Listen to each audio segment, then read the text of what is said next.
This corruption is going to stop. It's pushing good people over the top. It's causing pain they don't deserve. These fucking judges, what a nerve. I can smell the smoke in the air. People losing their lives every day. We can't stand for this bullshit game. It's time to light this shit on fire. Let's burn the bitch down. They take our lives.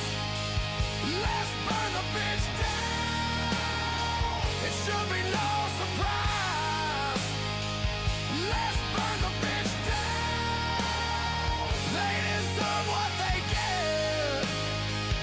Let's burn the bitch down. There is no regret.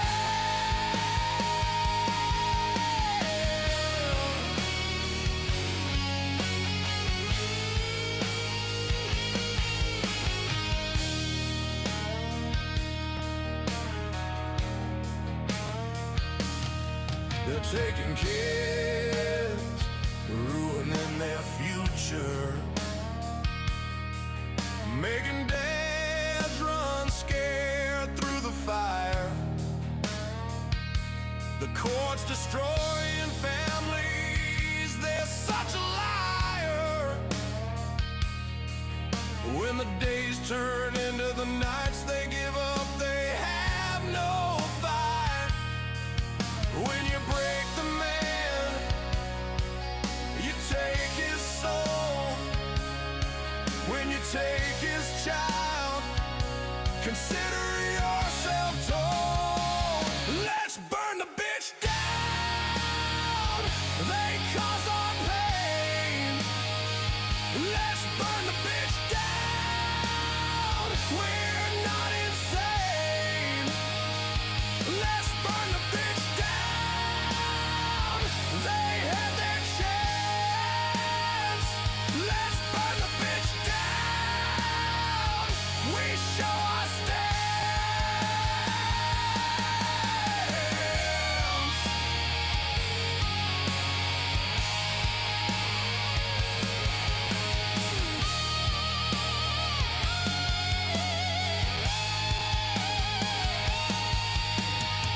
We won't stand for this anymore. Here I am, let's settle the score. I don't wanna bust your balls. Your honor, you need to fall. You lie almost every day. Pissed off parents are on their way. You can get away with this anymore. Run scared when they pound on the door. You think this is a joke? You'll know better when you smell the smoke. We won't stand for this anymore.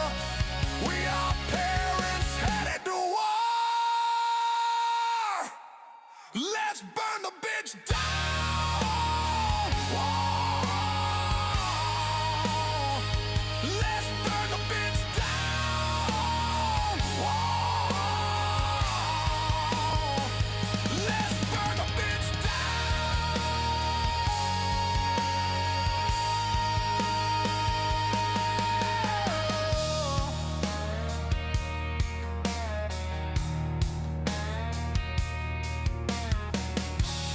We know it's all about the money, we know they lie, we know this is corruption. Does CPS know what they are doing to the children?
are taking our kids every day.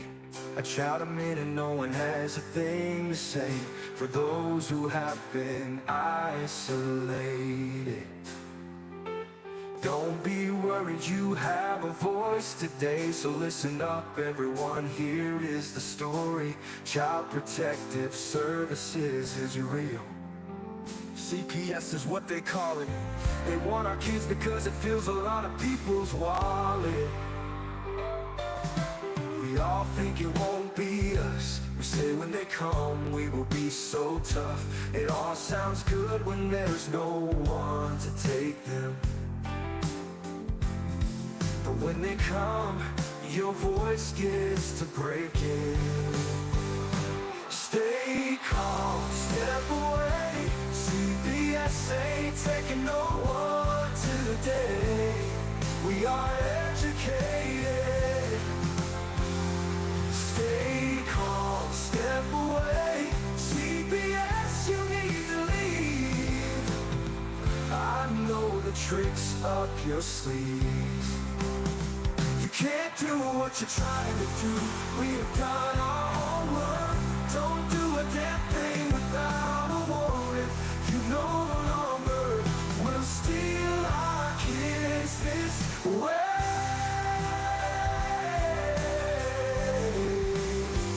Tiff and the Punisher have come for the calling. They are giving us the CPS warning. Their voice is loud and clear. We stop losing our kids this year. Tiff wants to fight the entire planet. She is tired of our kids being taken, God damn it. She's been fighting CPS for 30 years, bringing children home from this disgusting mess. The Punisher is screaming out loud, abolish CPS and tear it down. I want all our kids to come back. Look at all those kids' pictures held up like thin tags. Together we are stronger than we need. We will tear down CPS with high speed. We will do so much being together.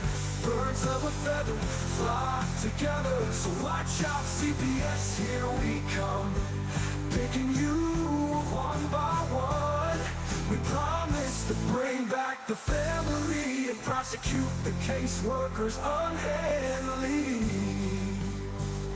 So give us back the kids you have taken. Tiff and the Punisher sending you all on a vacation. The one with bars in the windows and the only games you play are on Nintendos. Corruption in courts, here we come. We won't stop until it's done. You judges need to learn what you stand for.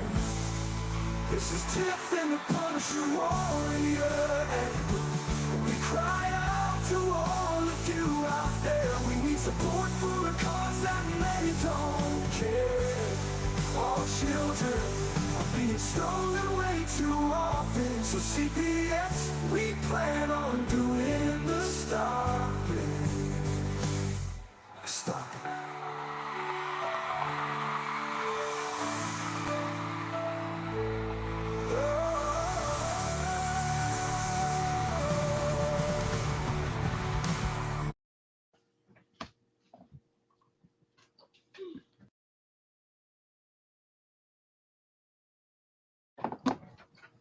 Hi, everybody. Hey, Tiff.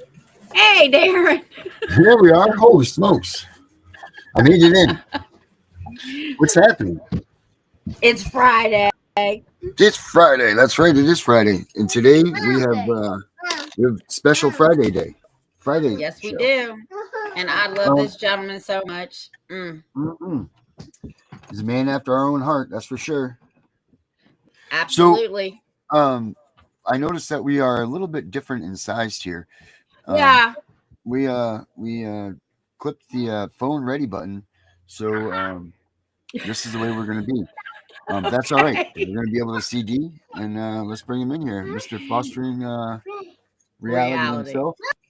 Let's do this. Let's get him out here because people are waiting to hear him, not us. Let's hear what he has to say. My man. Yes, good to be back. Whew, Nice to see you. Almighty. Oh, it's so good to see you. How you been, man? Things been busy? Things been crazy, or what? Yeah, busy on the foster care research side and busy in my personal work life. So it's been busy nonstop. How have you What been? what's new? What do you find? What's some new information that you have for people? What's some new stuff that you since the last time we talked? What's some new stuff? Some new good stuff that you're finding out that can help people, man? Like, what do you got? What do you got for information? Um, well, again, everything just comes as my opinion. So Mm-hmm. and I'm still figuring stuff out. This is a huge. I refer to it as a beast because it is a Mm-hmm. huge monster. And I would say, as far as some of the newest stuff that I'm looking at is this executive order that was just put out on I think the 13th or the 15th.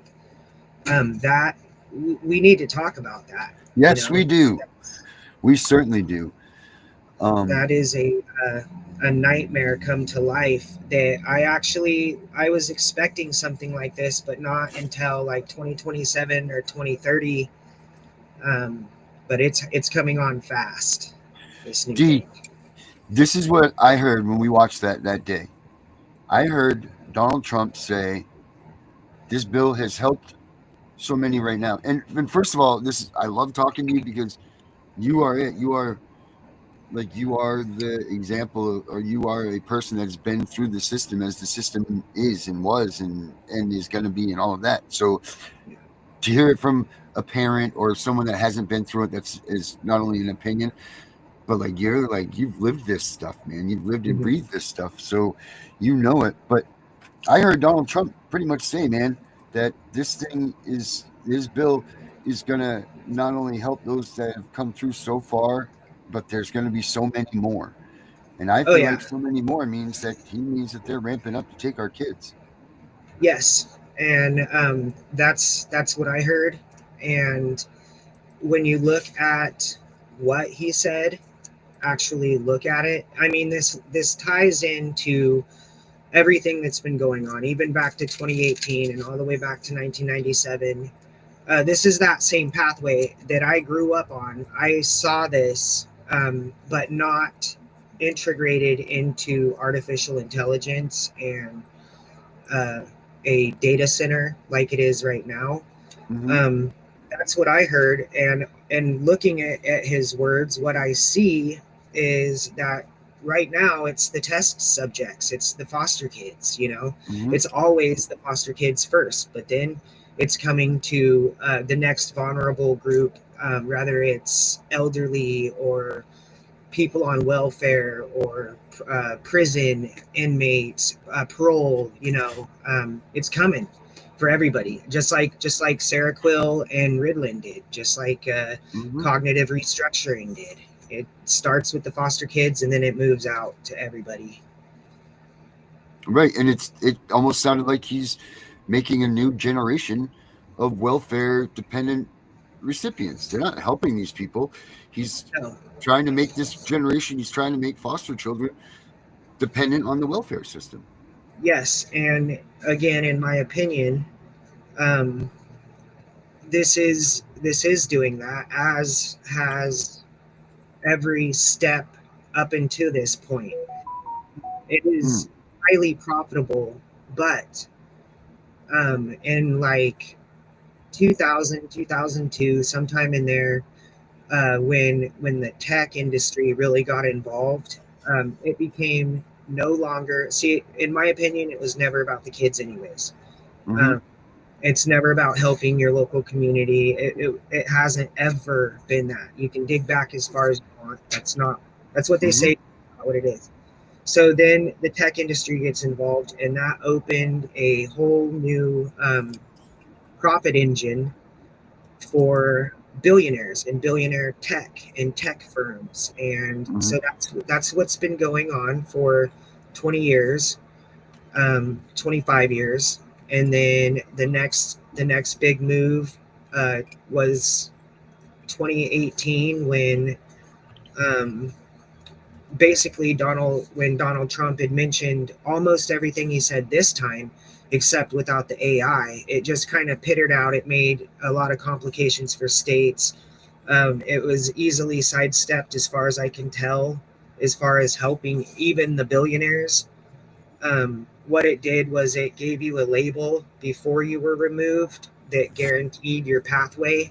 So it was like it would show the investors basically their year to date, what they're going to make, but in 15, 20 years. Now it's set up to do the same thing, but with all of the data that has been collected, including now the AI, which is a data problem in itself, but it also sorts the data out like we can't even comprehend. And I'm not talking about they're using ChatGPT. The AI that they have doesn't have a name unless they just call it God. But their AI can tell you right now if your children's children's children are going to be profitable, actually where they're going to be profitable, not if, but where they're going to be profitable. And that's what this is. This is that cog. Prior to this, you could take a family, like say my family. My my mother's family was Native American, or is Native American. She was removed off of her reservation and put into white people's home. She was full-blooded Sioux. From there, they knew that she was going to be on welfare her whole life. They could guarantee it based on the trauma and the way this was going to go. Rather that family provided her opportunity or not, the damage was done. It was predictable, and that's kind of how it played out. As soon as she had children, the state got involved. They were able to ping right away and then find reasons to remove her kids. That's she was pregnant when they got involved, because I have a 2-year-old sister. I had a 2-year-old sister when I was born who they were already involved with. So the state already had their foot in the door. When I was born, I was removed immediately. They knew at that point, being a second generation foster kid, that it's almost a 90% chance that I'm going to feed either the prison pipeline or more children into the foster care system. It didn't show that on any public information, because it's always redefined what they're really doing with words that we like, that we think mean something that they don't. So that got perfected. CCWIS, the Comprehensive Children Information Welfare System, that is the basically AI before it was artificial intelligence. It is a data bank of what works, what doesn't. And that machine, if you look at it like a machine, it sees any Title IV payout working. It sees a completed successful cycle when Title IV gets deemed. And since it's ran on machine learning, every time that happens, it reinforces itself. And so when it can find a family, and we, right now, most people think that somebody has to call CPS. And that is still true, but it doesn't have to be like that. It could also be if an office needs to fill quotas to keep their funding, they can go to an area that is likely to have problems that they could code or be involved with, or go to a school and talk to a counselor and start getting people into the, funneling into the system if they need to meet metrics, or make it look like more of a problem in their area for funding in another area. So that's what CCWIS does and has always done. And that has just gotten stronger and stronger and stronger. Now, what it's going to do is it's going to predict where you're going to be most profitable. It's a sorting hat, like on Harry Potter, and it at the same time will target the right families that it can benefit on. And another thing a lot of people don't understand that I found in my research is most of us know that the Black communities and the Native American communities are most of the foster care system across the board. Um, that over time has been like guaranteed to them. So it creates what they call social impact bonds, where billionaire investors can say, oh, yeah, look at your problem that you have in your area. And we're willing to put up this much money for your state if you can get the numbers to look like this. And so they'll say, okay, deal. Then they put the money up, the state goes in, uses the CCWIS to get the numbers looking right so that we see less children. We might see more children coming into foster care in a larger region than they were measuring before. So we'll see more children coming in, but they emphasize it's a larger area. And on the back end, we have more kids getting help. So this social impact bond pays out.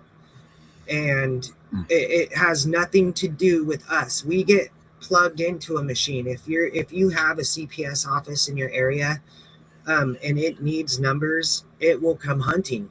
I mean, that's what that's doing. What this AI is going to do is set you up for it, hunt you in a different way than how it does now. They won't need mandatory reporters because they'll have predictive algorithms.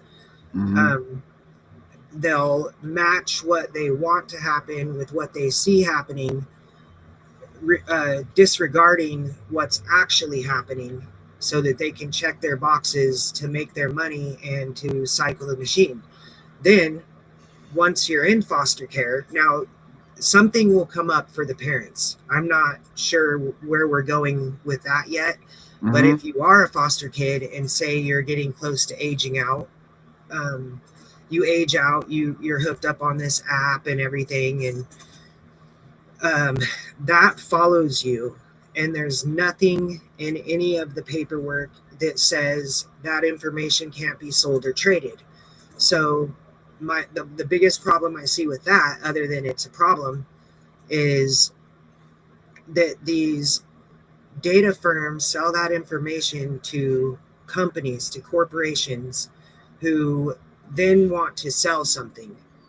And since the year 2000, I mean, forever, the foster care industry has been a valuable thing, but it's been a small group of contractors. Now it is to the billionaire class. Everybody can get a piece of it, and the more money they dump into it and the more funding they put into it, the more everything gets upgraded. The software companies put more into it. They're making more. And now the AI just, I mean, it is literally the beast here with us now. I mean, it's that bad. Right. It's the difference between us right now and then ABC or CNN or something like that picking it up. And now look at what they can do. The graphics, the stuff they could do is it's all hands on deck now. You know, Yeah. when you let those billionaires get involved, it's the degree of what they can research and what they can. I mean, they already are in the gajillionth, percentile anyway, because they have that unlimited budget and everybody's making money. I mean, there's a reason that all these politicians aren't going against Title IV funding. I mean, this would be very simple kill. Is if you killed Title IV funding, this would end all of this. But none of them will even step close to touching that. No, and the Title IV funding goes way beyond even their salary. It is invested in billion-dollar contracts that at the end of a couple years equals trillions. It's not going anywhere. Everything is tied into it. That's the thing, is nobody wants to touch it because they don't want to look like a fool when they're told, you can't touch this. You cannot touch this. And everybody, the people who are saying we're going to fix this, or we can, or let's look at this, they're trying to reverse engineer something that is made to be unreverse engineered. Right. It won't get better by going backwards. It's so set up and in place that it just won't. And if we were to stop foster care in general, we have a bigger problem on our hand, that people are actually really being hurt that need something. And since all we have right now is CPS, that's the answer. I'm not saying that there aren't children who don't get so abused that somebody shouldn't step in, but it shouldn't be CPS, and it shouldn't be nothing. Right. Right now, if we were to say, pull the plug, then we have a problem with all, especially with the exploitation of children on the internet, all that kind of stuff. The only monitoring that we have for that legally is through CPS right now, and that's designed that way so that only they can touch it. Just like a regular person can't call your local CPS office and ask any questions. They're not going to tell you anything. Right. It's so guarded, and it's so protected. Then when so since you can't reverse engineer it, I would say we say on this day we're pulling the plug as a people. We're pulling the plug on this day, and on that day this is sliding into place seamlessly, as we're already sliding it into place. And that's where we have to figure out a way to take care of ourselves and not depend on a giant billion-trillion-dollar corporation taking care of us, because the business plan isn't made to help us. It's made to make money, and it'll just keep doing that. I'll tell you, man, it's like, and the things that you just said, what's scary about it is the things that you just said, that if we pull this stuff, is the things that this corporation already does to it, and that's exploit children. I mean, the biggest exploiter of children is our government. There's no doubt about that. Like, we wouldn't have the human trafficking problem that we have if CPS wasn't in place. The United Nations put out this statistic not too long ago that 84% of the kids that they run into and encounter out there when they do human trafficking rescues have come through Child Protective Services in the United States. Yeah, and that's a scary high number, man. It is. To think that the United Nations, right? And you plug that into how many children end up in prison, and you see the percentage of that, then it's like, well, what? There's where all of our kids are. And that is an industry. That's an absolute industry. That is a product. Like the foster care to prison pipeline is so seamless. Like, I should be there right now. I should be sitting in prison. That's where everybody I grew up with in foster care is, or dead. But it's so seamless that while you're there, they create the person who is going to be easily plugged into the next prison pipeline. And that's like you're saying with the trafficking, that's from the state. That started with the state. It wasn't a group of people out here angry at anybody that went out and started it. Same with our drug problems and everything else. It wasn't our giant meth lab and our fentanyl lab that put our state or our country in this state on us. It was super labs, and it was the chemicals that it takes to do all of that aren't ours. And that brings me to the point of trying to have a broken system fix a broken system. There's some more reverse engineering that's designed perfectly to not touch that. It's built in, like it is the foundation of everything that's our problem and that we need to fix. And I think we need to start thinking about a world, because all I can do now is imagine this. It's unrealistic to a large extent, but imagine a world where when somebody is born in, the first thing they're told is, you're important, you matter, you belong here, and we need your help, we need your opinion. That if we were able to love each other again, and it sounds corny, and especially when I hear myself say it, because I'm not that type of a person. I don't like to be touched or anything, but if we could learn to love before we learned to do anything else, before we learned what brand to buy, rather it's what store we shop at, which is better. Before we learn any of that, if we learn that we matter and that we have a purpose here to help us all live here, I think, in 100 years, it would be heaven on earth. And since it's unrealistic to just say that, I would say we think about how we can get there for our children, how we can get there in the future. And a lot of it, in my own opinion, is we would have to stop living in a world or a country where we're all a product, where at the end of the day, the objective is to make money, where our country, before it was what it is, was shipping lanes. And that's where we got the docks and the dock tours. And, it was all shipping and selling and buying and purchasing. And we need to get to that point and then go right before that, right before everything has to be bought and sold. Your value was tied to a metal or anything. If we could get to that point, I think we are smart enough to create a world that actually works. Where this isn't the issue. And like I said, I know that's unrealistic, but that's what I see fixing this. Honestly, is talking about it, not perpetuating the same thing that's going to keep this wheel spinning.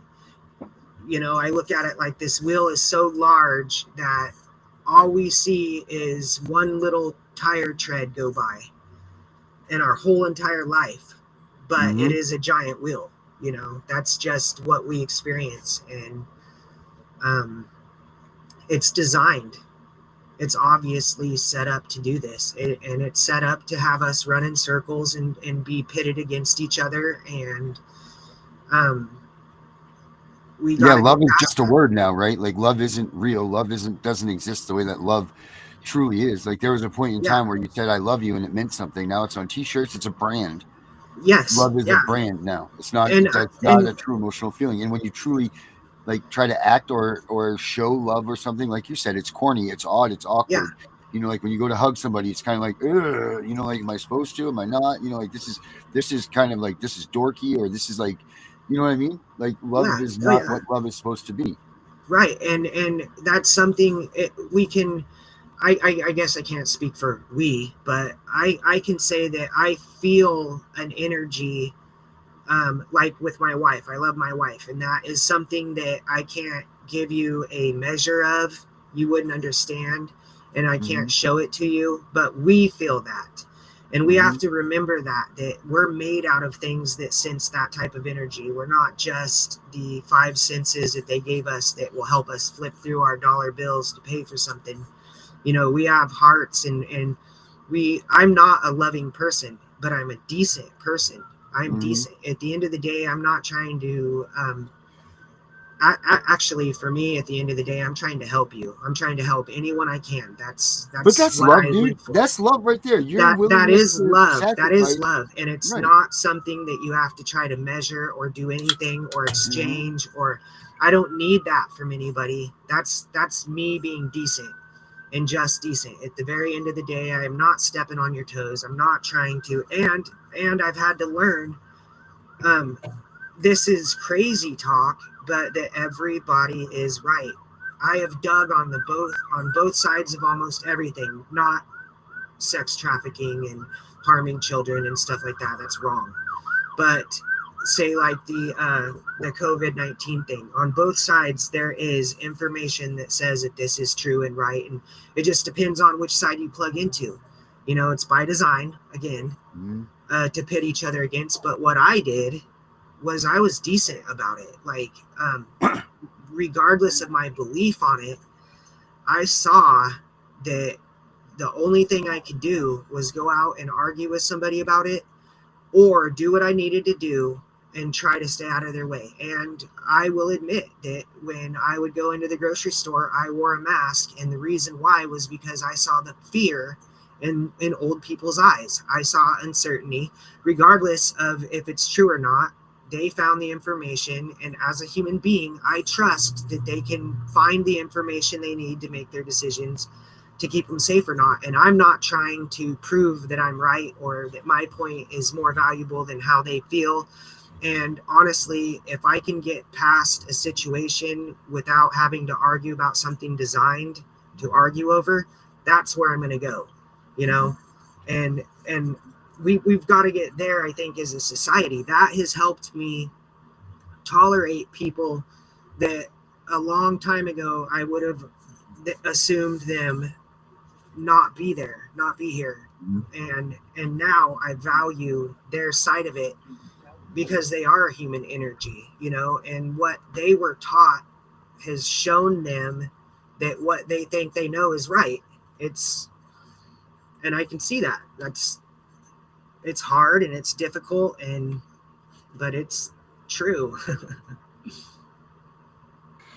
So I'm so glad that you're here because you validated everything that I've been saying for all these years, right? Especially when I tell people, if you've ever had a case with CPS and your children have children, they are automatic targets. CPS Yes. will be involved in their lives. You don't know what you're talking about. But you just validated everything I said because I already knew. I saw it all around me. But I want to thank you for that. Yeah, I mean that you can actually find that when you dig into the CCWIS system. You know, you are giving a probability score that you don't get to see, and CPS sees it out of their databases, out of them supposedly doing good and protecting their communities, and money to prevent that from happening. They see it. They use it. They market it. Hold on, because I can't hear you. Darren, what's wrong with this mic?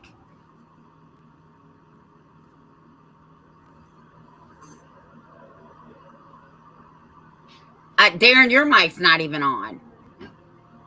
I don't know what just happened there. I don't know what happened between all of us. Try that again, D. Test your Am I mic. on? There you go. Yep, you're Can you here. hear me? Yep. Okay. All right, that's better. It was a beautiful thing too. I know it, but go ahead, man. I where was I? You were saying that they see all their stuff in there when they're trying to do good, but go ahead. You get you get a predictive risk score and a probability score, and they get this information in the software setups under the guise of preventative, not medicine, but preventative help, social justice, and taking care of their communities. They're supposed to be working towards prevention, but they're landing the guaranteed financial deal that they're going to get. And it gets worse. That's just the system. That's how it operates. But then inside of that, you have people who use that for their own personal gains, that rather the system was designed for them and their personal gain or not, they have the ability to use a crooked, faulty system for their own stuff. And So the probability score will also give investors a good indication of where to start pushing their products, where to move things, and it's all bad. well, we know this. So let me ask you something. If you had a chance to go in front of Congress, what would you say to them?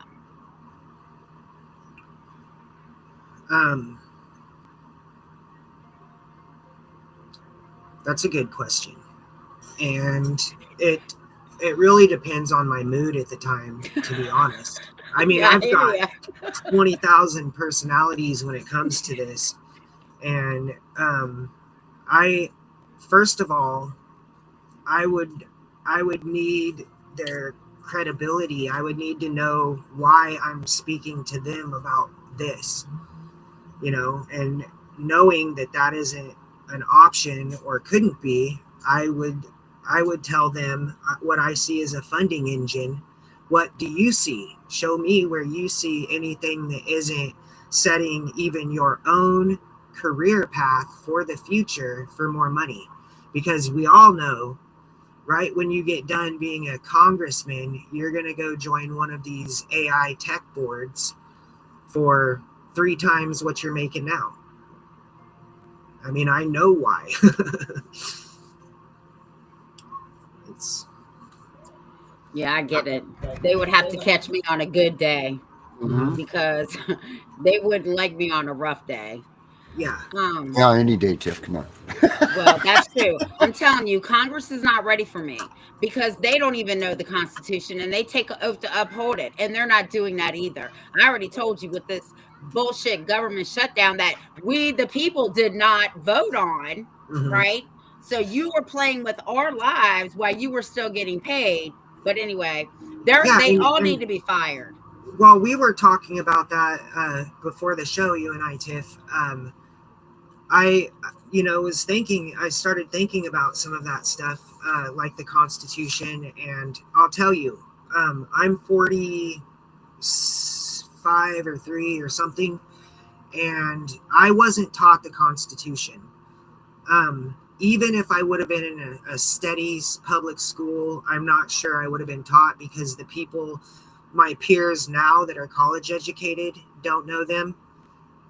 They don't know their rights, the Constitution. They don't know. They know the cartoon version that we all saw, but I it brings up a question for me: is if you don't speak this secret language, like a lot of foster kids never will learn, a lot of children in the group homes that never even know this is a thing. A lot of people in a lot of the poorer communities have no idea why.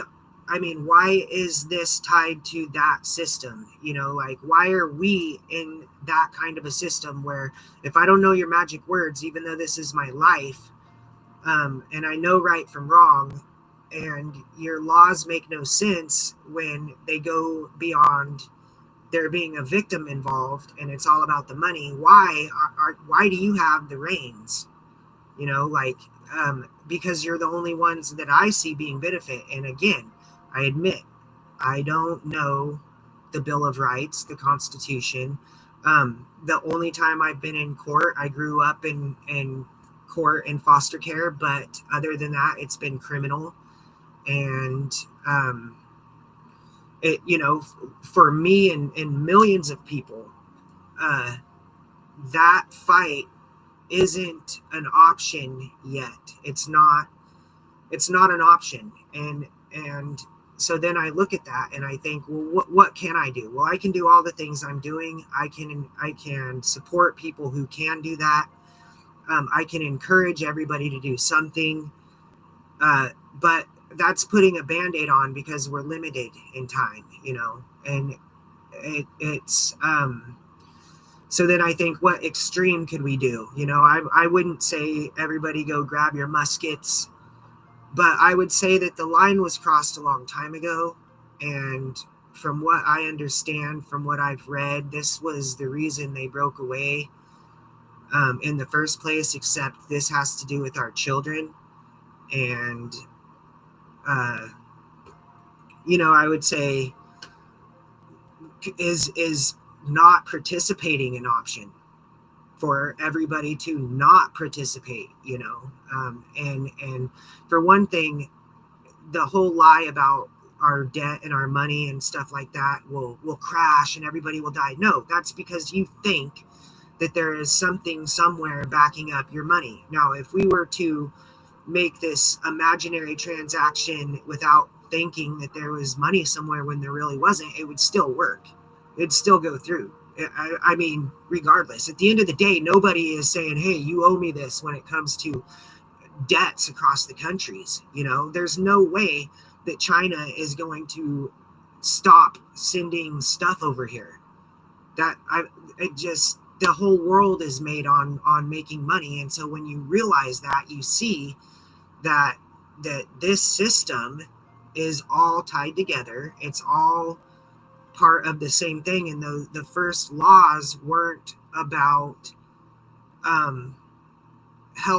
helping each other out or crimes against each other. They're about commerce and shopping and who's owed what. The land, air, water, and the whole shipping systems of who has the right to say what's more valuable. And I think we need to go to before that, where we say we need something that works. We're going to treat each other decent. We're going to teach our children this isn't a world of gimme, look what I got and take. This is a world of give, and can I help you? Hey, Horatio. Yeah, like where our names, like that's how we drew our surnames, right? Like that period of time where if you were a hunter or whatever your name is, like it's something like that. Those periods where your name shows your greatness or your importance, and you were that of society, but society didn't create you. You were already, you understood that your role, your importance. Oh, look, Darren. He's got a cat too. There he is. Is that one of mine? He kind of looks yeah, like right. Say hi, buddy. Aww. Yeah, this is Horatio. He used to be a stray. Mm-hmm. He used to be a foster. Nice. He's awesome. What is he? He's, how old is he? Do you know? It's probably 5. Cats are really, I wasn't a cat person at all. And our dog died a couple years ago. And I went and I got one kitten, and that kitten has turned to many now. But we have a mom and a dad, and it's its own family. Like we've created its own family, and it's crazy to actually watch what a family in the wild turns out to be. I mean, there are some things that you wouldn't agree with, obviously, but there are things, like that you can see, like how they treat each other, how they are amongst each other, and it's really wild to watch something like that happen. It's not, it's honestly, it's not the perfect little family thing like you expect life to be like. Like life, we're trying to make life into this perfect little world, and it's not. And it shouldn't be. It shouldn't be. I mean, that's where we lost who we are as spiritual light people. That we're so caught up on what I look like and how I dress and how cool I look. Yeah. That we're not. These cats. Actually, this is my 3rd cat since I became a cat person. My very first cat, we got it off Craigslist, and it wasn't mine, it was my wife's, and it ended up liking me, and I just thought it was going to be like a bookshelf decoration, so I agreed to it. It ended up calming my whole spirit down, my soul. Like I was a violent, very uptight, rageful individual until we got our cat, and it's been clarity since then. Yeah, no, tell you what, there's nothing better than when you're working and all of a sudden they jump up on your keyboard and they sit on your keyboard, and they'll say they do that intentionally. Like they can sense that you're getting stressed and everything. This one right here hairballed on a $150 keyboard, a gaming keyboard. It's gone. Now I have a Bluetooth keyboard, but Yes, I've learned that too. You got to pick it up quickly. Yep. It's one thing because here they come. Unless you try to save your cat from trying to strangle himself, and he whoops your ass in the middle of the night, hits you so hard you see blue. Yeah, I don't do that to my cat anymore. If you're gonna hang yourself, I'm not helping you. I'm done. You fucked me up. That was enough. Get over here, buddy. Do you got some new videos out, buddy? Let's see. Since last time, I think there might be 4. Yeah, there's more than 2. I've been sending them little smiley face hearts. Let me throw one of those babies up here. Hold on a second. See, I put myself in a new spot in the studio to do this stuff, but I didn't take into account when I have to look back across the other screens to do this stuff. So I got to adjust this. Oh my, Darren. Oh my, it's not conducive to this whole thing. But here, let me find you here. And here I'm leaning over like an idiot. I'm not on camera. I could just stand up and walk over here. Yeah, you've definitely been busy. There's no doubt about it. Yeah, and I'm tonight going to start working on the one about this executive order. I've got lots and lots and lots of information, and then speculation at the end, just because you can see where it's going. Yeah, it's so funny because we discussed that, and a lot of people that night, they didn't see what I was talking about. They're like, no, maybe it's this different, and maybe it's this, maybe it's that, and I'm like, no, man, it's not. I swear, I just heard the president say this. The president just said what he said. Yeah, and like I said, this started there. I think it was 20 days before that. They had made November 1st or sometime around there. They had made the cut to the food stamp stuff, and a lot of that was the aged out foster kids. There's thousands and thousands and thousands that just before that executive order announcement lost their food stamp. So it's kind of like we're taking this, and now you can come get it back and just log in. Yo, G, what do you want me to play? What video that you have recently would you like me to put on? I'm kind of leaning towards the Parents Patriot one, buddy. But that's a great one. That one's kind of long, but yeah, it's otherwise there's the announcement that I have. Oh, actually, I didn't put that on YouTube yet. Yeah, that one's fine if you want to do some of it, yeah. Or Let's just run it. Okay, cool. All right. Thank you. I appreciate that. It's absolutely, brother.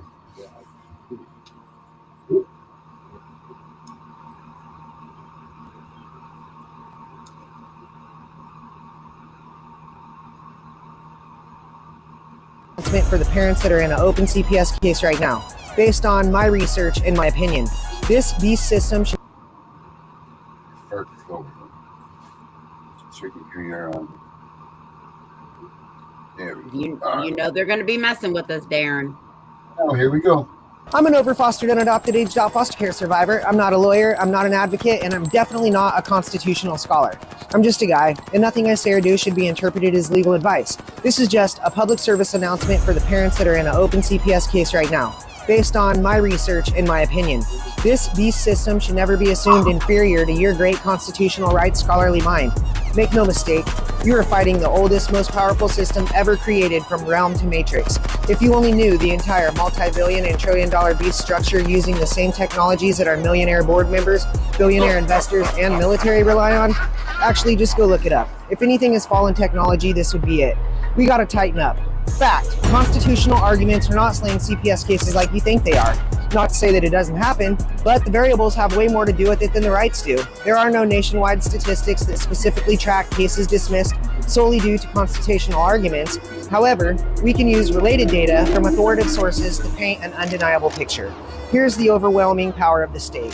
The National Council of Juveniles and Family Court Judges, the NCJ-FCJ, has stated that in many jurisdictions, default judgments, that's where the parents don't show up or effectively participate, account for a significant portion of case outcomes.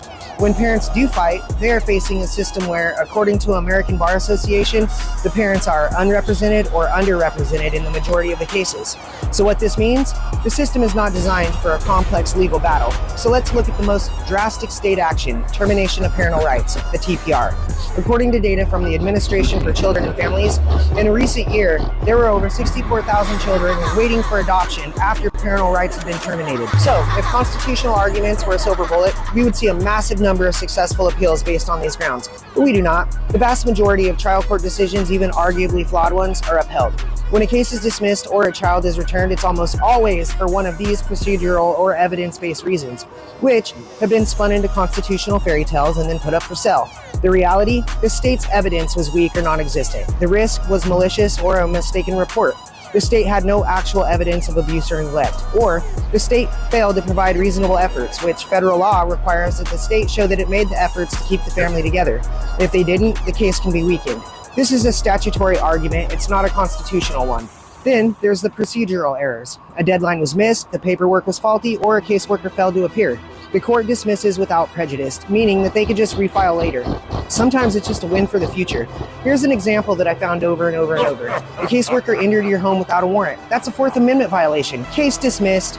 The reality is the judge acknowledged that the entry was questionable. However, they ruled that the photos that the caseworker took inside are still admissible because the primary purpose was child welfare, not a criminal investigation.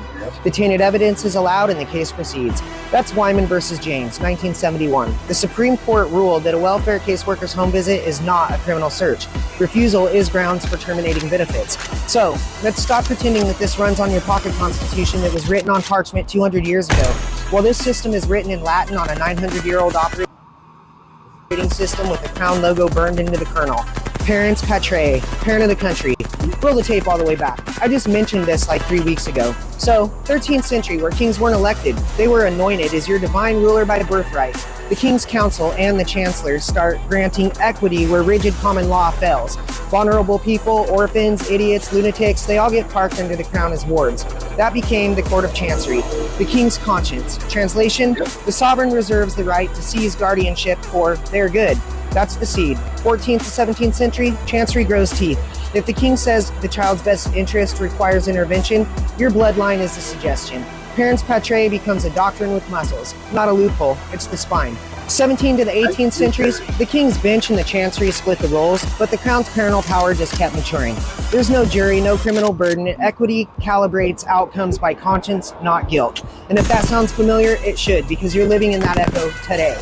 Then came the American Revolution. We tossed the monarch, we kept the firmware. The state supreme courts absorbed Parents Patriae under sovereign police power and equity.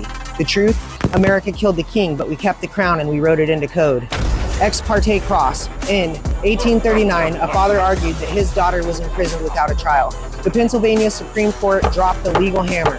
They ruled that the right of parental control is a natural, but not an inalienable right. Let me be crystal clear on that. Not inalienable means that it can be severed. It's a privilege granted by the state. It's not a right based on your humanity. The state is the owner and you're just a licensee. Your Supreme Court ruled that into existence. America killed the king, but we kept his crown, and we placed it on the head of every family court judge in the country. No crime necessary for the child's good. That line never got rolled back. It got industrialized. So when you start screaming about your rights, the court doesn't hear a scholar. They see a malfunctioning component on the assembly line. Let's keep going. Late 1800s, 1899 in fact, Cook County introduces juvenile court. It's the first juvenile court in America, and it sounds compassionate. It reads like, save the children, but in code, it's a specialized equity engine for Parents Patriae. Behind the lace curtains, no juries, relaxed evidence, best interests are standard, and due process is now a vibe, not a wall. Then the progressive era to the New Deal, the birth of the administrative law. Agencies bloom, rulemaking replaces legislators day to day, and we get the Administrative Procedure Act of 1946. So agencies can run government on rails. Translation, a parallel legal universe with hearings that look like court, smell like court, but they're not court. Lower burdens, more discretion, perfect staging areas for the protective systems. America didn't abandon monarchy. We privatized it. We took the king's divine right and we gave it to social workers with tablets and judges with quotas. Then, 1974, the CAPTA, the hotline era. States must build detection and reporting systems to get money. The state's microphone moves into your living room. 1980, the AACWA, foster care and adoption funding frameworks. Then in 1997, we were blessed with the Adoption Safe Families Act. Permanency timelines, the 15 out of 22 months clock started, and Title 4E money learned how to sprint. Thank you. 2000 to 2010, we got SDM, the Structured Decision Making, and the CCWIS, the Comprehensive Child Welfare Information System. That's the predictive risk scores, the dashboards, the vendor middleware, so that evidence-based becomes the shield and algorithm-based becomes the sword. In 2016, CCWIS modernized in order to compress your life into fields, flags, and feeds. Today, November 2025, you live in the stack. Top layer smiles, bottom layer bites, and every layer sits on Parents Patriae like concrete. Yep. Every time a family walks through those glass doors, the doctrine boots up again. Your life becomes input. Your compliance becomes throughput. Parents Patriae version 2025, still sovereign, still sacred, and still running. Now, here's how it actually runs, step by step, today, and why your amendments sometimes bounce off like foam darts. Step 1, the knock. This is the administrative jurisdiction. That caseworker at your door with the clipboard in hand and the fake-ass smile, they're just doing a welfare check. This isn't court. It's the agency's playground. Pure administrative action. No judge, no jury. They're just there to probe and prod, then plug your life into the matrix. If you refuse entry, that's non-cooperation. It's risk plus 10 to your risk score. Poverty noted, that's neglect proxy. Med sitting out, that's inability marker. It's a data harvest, not due process. Your Fourth Amendment, they say that's for criminal cops. These are protective visits. They're civil assessments. And under Parents Patriae umbrella, the state says it's just screening for child safety. You're not a suspect, you're a spreadsheet. And the spreadsheet triggers the petition, which brings up step 2, the petition. They file a petition and boom, game changes, you've just been served. This piece of paper is your ticket out of administration land and into the real Thunderdome. Step 3, the courtroom, your juvenile family court jurisdiction. Parents Patriae activated. Welcome to the main event. You are now in a judicial court, but it's not a criminal court. It's a parents patriae court. The judge takes off their impartial referee hat and puts on the crown of the king. America killed the king, but kept his crown, and we placed it on the head of the state. So when you stand in front of that judge, you're not standing before a neutral referee, you're standing before a representative of the state parent. Your pocket constitution is useless here. You're waving a consumer rights pamphlet at a king. Your I know my rights speech, it isn't a defense, not in parents patriae court. It's seen as evidence that you're prioritizing your own ego over your child's safety. Yep. You are literally testifying against yourself. And if you plead the fifth in criminal court, silence can't be used against you. But here, silence gets coded as failure to rebut. Your quiet becomes their evidence. Sixth Amendment, I want to confront my accuser. There is no human accuser. There is a case narrative and a risk score. Try cross-examining a dashboard. These aren't your rights in this room. These are the scripts for your own execution. Step 4, the chancery jurisdiction. This is the oldest layer, the king's court with a new coat of paint. Equity, best interest of the child. This is where parents patriae isn't a doctrine, it's gravity. The judge isn't deciding whether you get to keep your rights. The judge is performing the state's duty as the parent. Your argument for liberty gets reframed as hostility to the child's welfare. You're swinging at caseworkers while the crown signs the order. Gravity is a bitch. Now, stitch those jurisdictions together with code.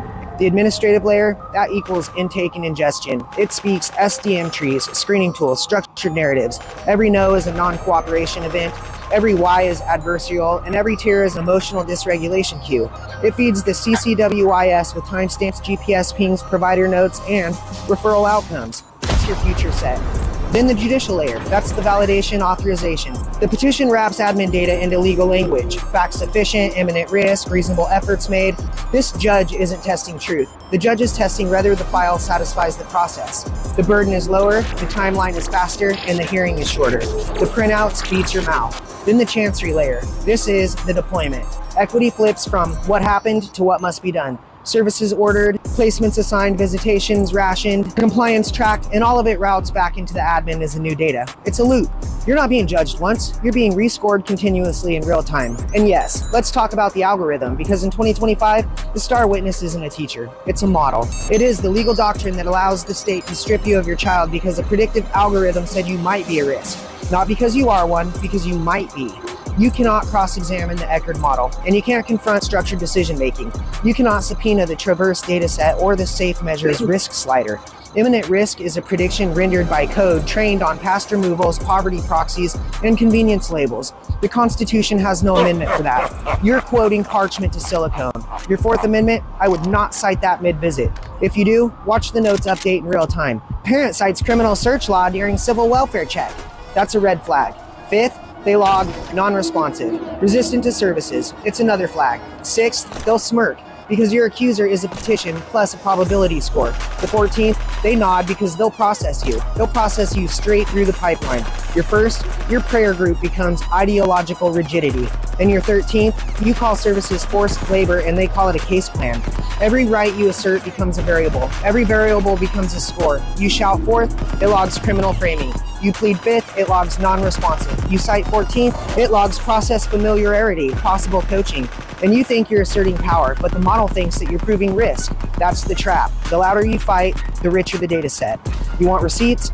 Look at the structure. Hotline captures allegations. Screening tags it with narrative codes. Intake writes your first risk score, and investigation collects corroborations. Dirty dishes, late rent, new boyfriend, missed meds, each becomes a high weight factor. Poverty becomes unsafe environment. Grief becomes unresolved trauma. Fatigue becomes lack of protective capacity. And the system loves synonyms that sound like psychology but act like handcuffs. In coder terms, your life is normalized into fields that travel well and resist your explanations. Then the petition hits, the emergency custody under parents patriae. The hearing window is tiny.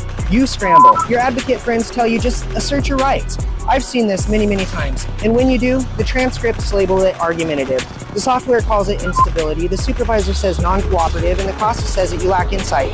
The judge reads best interests and acts like the state. That's what the doctrine is designed to produce. You're literally writing the state's case against you with your own mouth.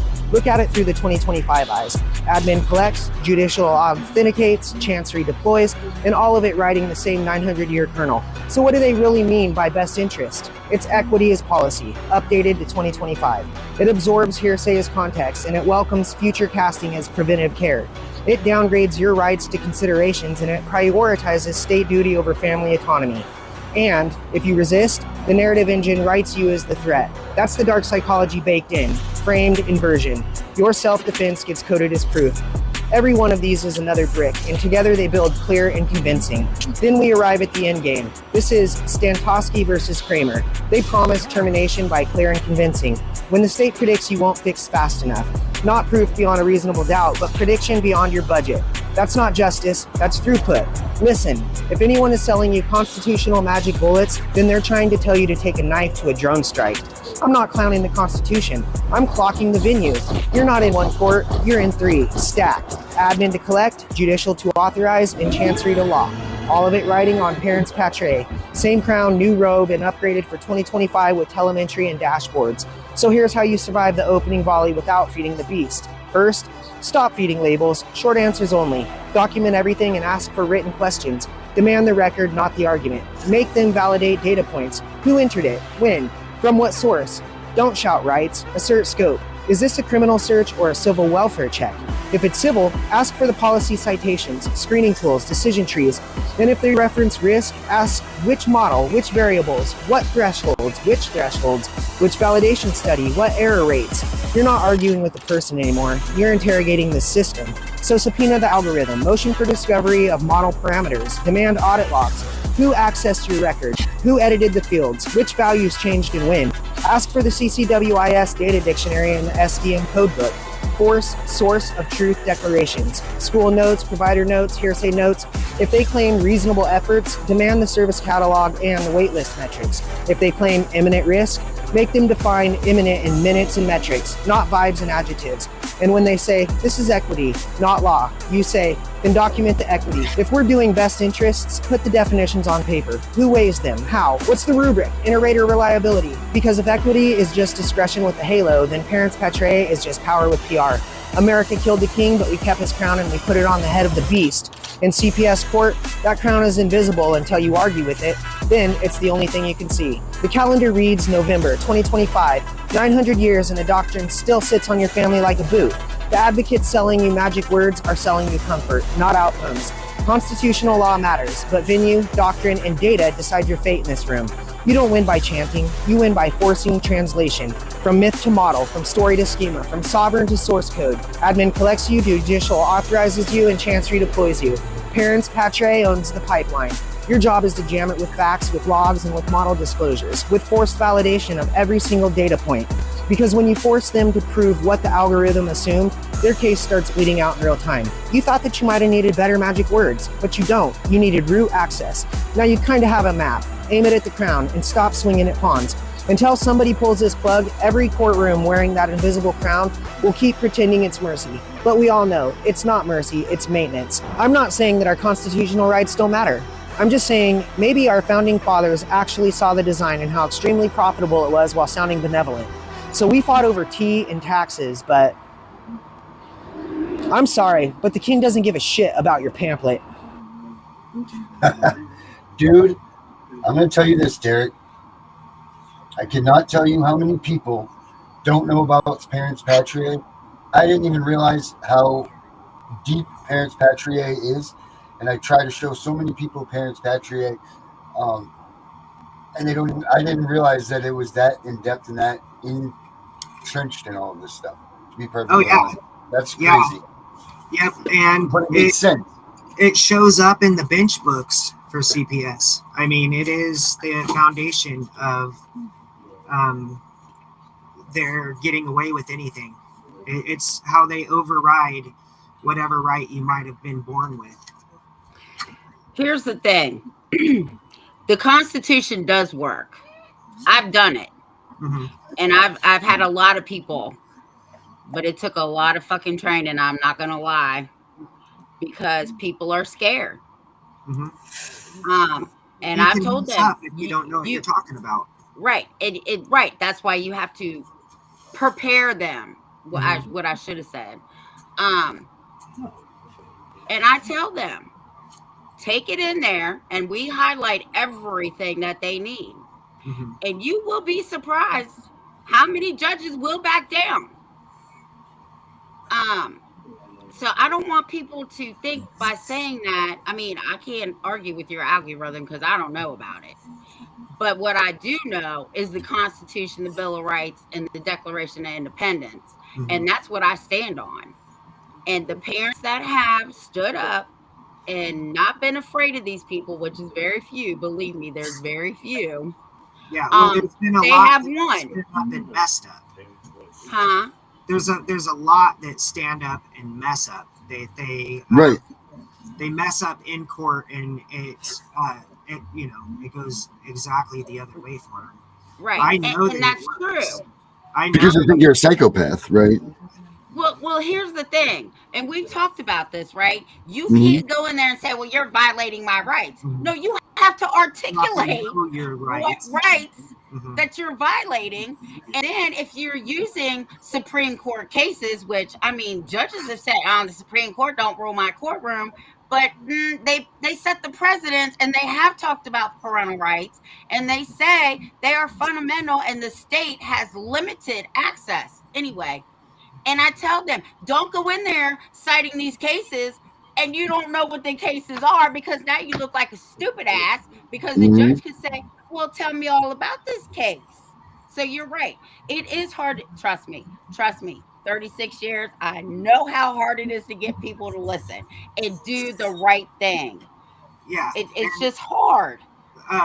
I would never say it doesn't work, because I know that it does too. I've looked at hundreds of cases, and I see that it does. But the thousands of people that message me or that I have talked to or grew up with, we first of all, a lot of us don't have credibility in a court to defend anything. We have lost rights because of criminal reasons or whatever the case is. The I can second help thing is, you. I can a help you lot with of that. us, right. But when you're in court and you don't know that, and your kids are on the line, you it's not an option. Like, I never saw that until I was 40 years old. I never Wow. saw your rights or anything like that. I mean, I've been in court more times than anybody I know, Well, and I've heard 1,000 everything from jailhouse lawyers to federal lawyers, telling me do this, do that, da, da, da, da, learn the language. And I've looked at it, and I'll tell you, I do know it does work. And I also know that it doesn't stop separation to begin with. It will not prevent it from happening again. nope. It might help you. If you know what you're doing, it will help you. If Um, you can't perform on the rights, maybe you have anxiety, maybe whatever the case is. Oh Uh, no, I agree. I agree 1000% with you. Tim, But this you is know how what you. oh go Oh, ahead. go ahead. Sorry. No, go ahead, Tiff. This is what I tell people. Okay. Tell me a person in this country, literally, besides the people walking around in suits, and even some of them, who have not broken the law and gotten in some kind of trouble. Okay. We won't discuss mine. But um I help people get their rights restored, and I help people get pardons, not presidential pardons, because they can take up to 10 years. Um, but you're right, and I get it. And here's the thing. I try to tell people you can't be afraid of these people. All men are created equal. The only thing you should fear is not getting your kids back. But if you don't fight as hard as you can, you're gonna lose. mhm. Period. And my biggest thing is, we should never be in this position to start. Thank Hmm. you. It shouldn't have got to this point. And like, you look at the who. This is one thing I've realized in the last 6 months is the TikTok or Foster Talk group primarily consists of middle-aged white women who make money, have money, or have had money. Hmm. And so they're able to operate under that. Now, that they accidentally got sucked into the beast system, unfortunately, and they get to deal with what a lot of people deal with from birth, from the area they're from, There's fifth generation welfare and CPS cases in the same apartment that their great grandmother was in, 50 years ago, just because the subsidized living gets moved on. It's their way of life, they don't know anything different. They don't realize it. Those people are the ones that make up the majority of what feeds the system. Is it? So, oh yeah, oh yeah, Is it? yeah. Is it? No. My question, and I don't mean to interrupt you and stop you there, but you just said something. You said middle-aged white women who have has, or something money. So would it be fair to say that these middle-aged women that are out there right now making noise and all this, that their lives are so great and everything, were once like welfare recipients, or they were part of broken homes, or is it like that's a past that they've tried to fester off and they've become a different person, they've become something that they're not, or that they haven't been a part of their whole lives, but now they're there and that's how the system got a hold of them? Like, is that how the beast got them? Is because once That's they not what did. I meant exactly. I'm saying the majority of the TikTok women that I see on Mhm. on TikTok right now, Right.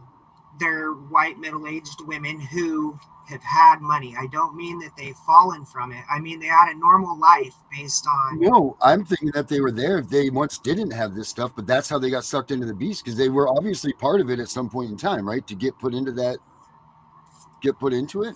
No, I think they've accidentally got brought in. Rather, it was a call. It was because this machine has expanded so much. Nobody's out of its line of sight. Like, Mhm.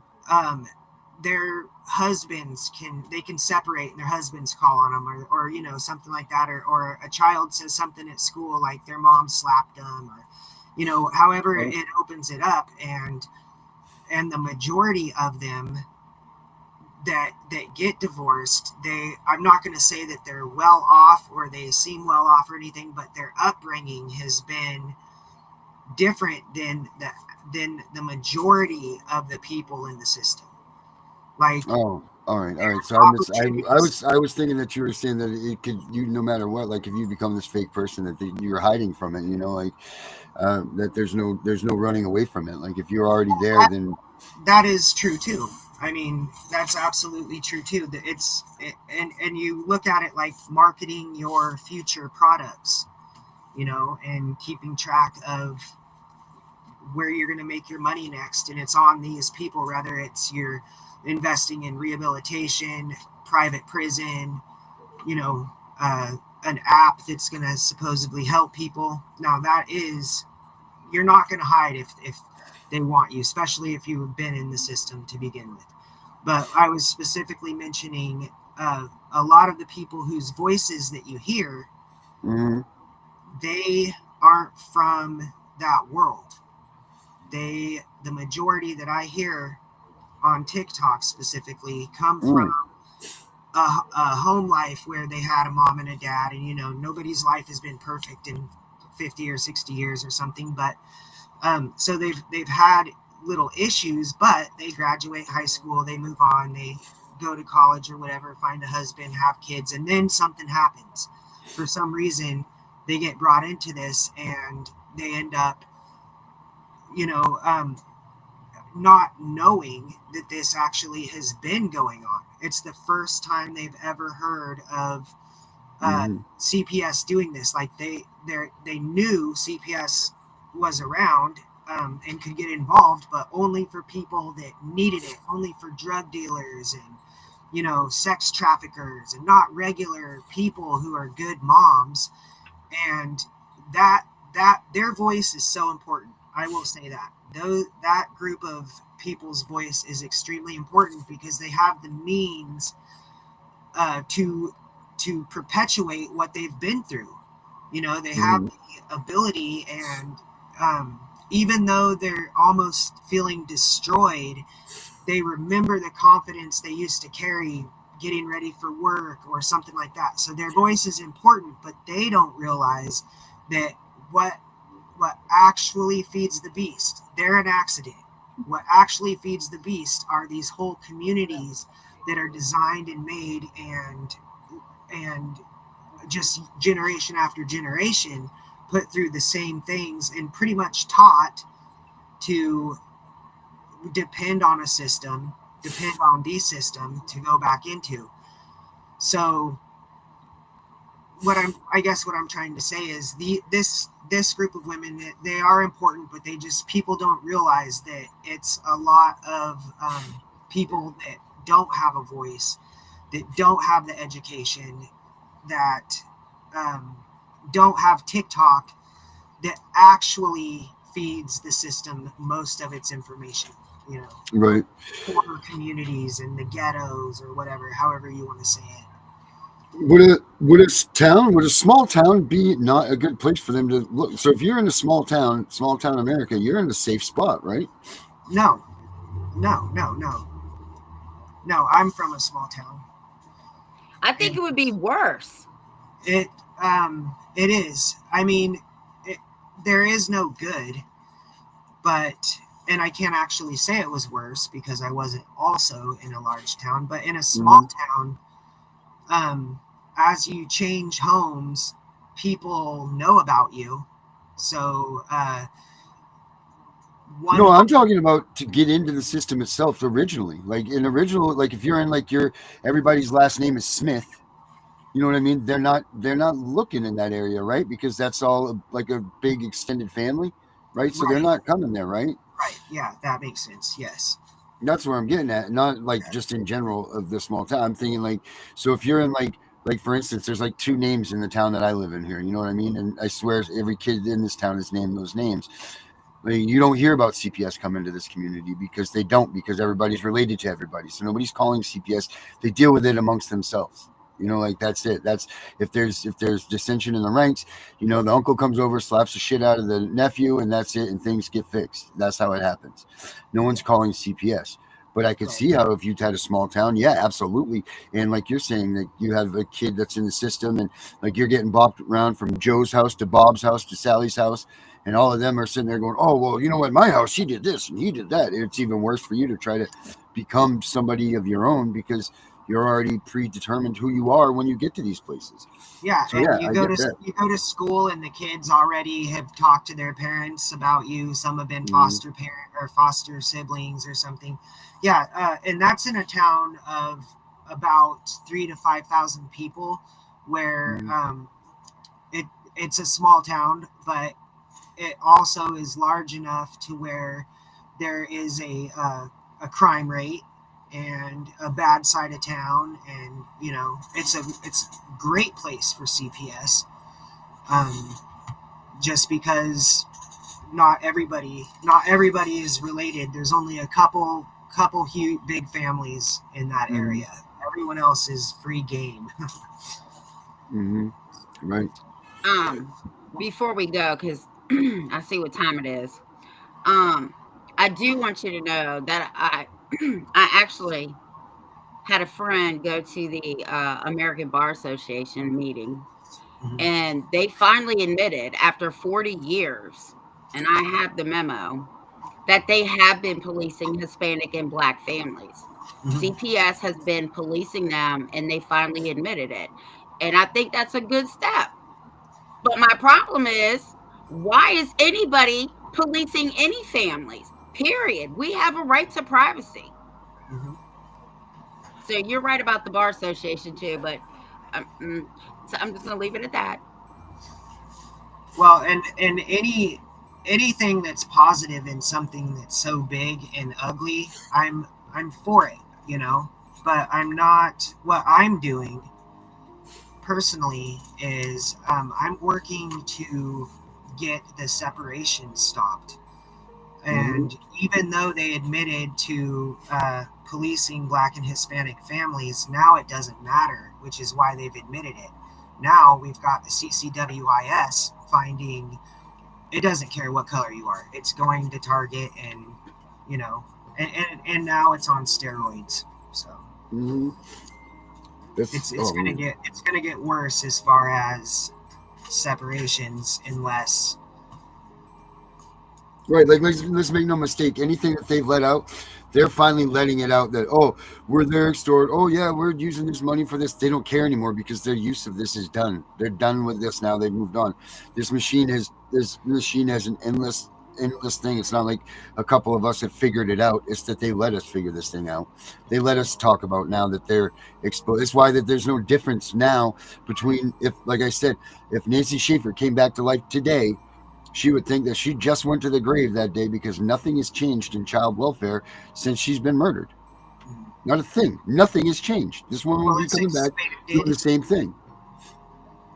It's expanded and it's gotten harder to try to get your children back. And that's the only thing that all of any of the great bills and reforms and laws have done. They've just expanded it and made it stronger. Right. And being able to remove the kids faster. Yeah. I have people, we have people that are calling us that they went to court one day with their kids. They didn't even realize that they were on blast for this, and their kids are removed right out of the courtroom from them. Yep. Not even knowing that this is what was taking place. It's crazy. But, yeah, it's crazy, and it's ramping up, it seems like. So. But yeah, it is. We are way past our time. But one more thing I want to say. Keep up the good work, D. Oh, I so adore you. You guys too. I do catch your show almost every night, but it's the next morning. That's okay. Oh, we still read the comments, brother. And you know what? I've watched these comments because I've been putting YouTube on with us when we're doing these shows now. And a lot of people are right. We miss a ton of comments. Like we miss a ton. So I apologize to everybody out there that has been putting up comments. For every 3 that we get, or every 1 that we get 3 on YouTube or somewhere else. So I apologize that we haven't seen them coming through Restream. I'll get in touch with them and figure that out, because that's wrong. So we apologize for that, for sure. Well, I can't read half of them anyway, so that's my. Well, they don't have the giant Reader's Digest version for older people version of YouTube. Tiff, you're right. I'm sorry. Hey D, stick around for a sec after if you can. I'm gonna pop us out of here. And to everybody else, thank you guys for this Friday night edition of Tiff and the Punisher. We're going to get out of here. And I believe that Danielle's coming on next to rattle some heads. And boy, don't we know that she does that. But for us, we're taking off. So have a good weekend. Keep CPS out of your house, everybody. I'll be on too, Darren. All righty, man. We'll see you backstage.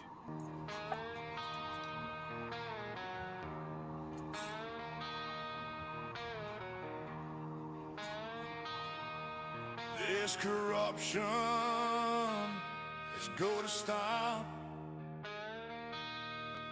It's pushing good people over the top. It's causing pain they don't deserve. These fucking judges, what a nerve. I can smell the smoke in the air. People losing their lives every day. We can't stand for this bullshit game. It's time to light this shit on fire. Let's burn the bitch down. They take our lives. Let's burn the bitch down. It should be no surprise. Let's burn the bitch down. They deserve what they get. Let's burn the bitch down. There is no regret.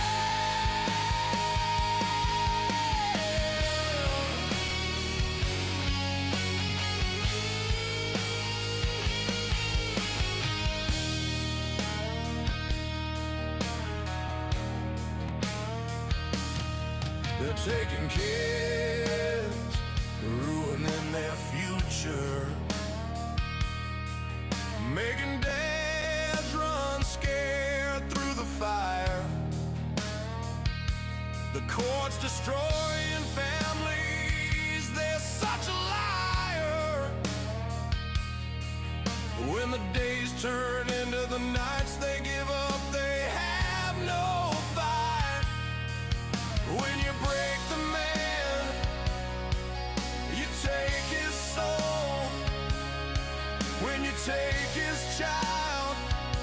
Consider yourself told. Let's burn the bitch down. They cause our pain. Let's burn the bitch down. We're not insane. Let's burn the bitch down. They had their chance. Let's burn the bitch down. We show our stance.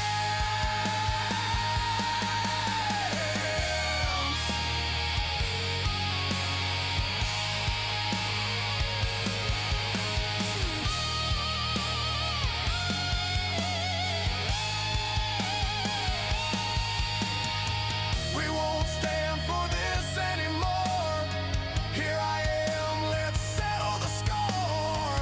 I don't wanna bust your balls. Your Honor, you need to fall. You lie almost every day. Pissed off parents are on their way. You can get away with this anymore. Run scared when they pound on the door. You think this is a joke? You'll know better when you smell the smoke. We won't stand for this anymore. We are parents headed to war. Let's burn the bitch down. Whoa. Let's burn the bitch down. Whoa. Let's burn the bitch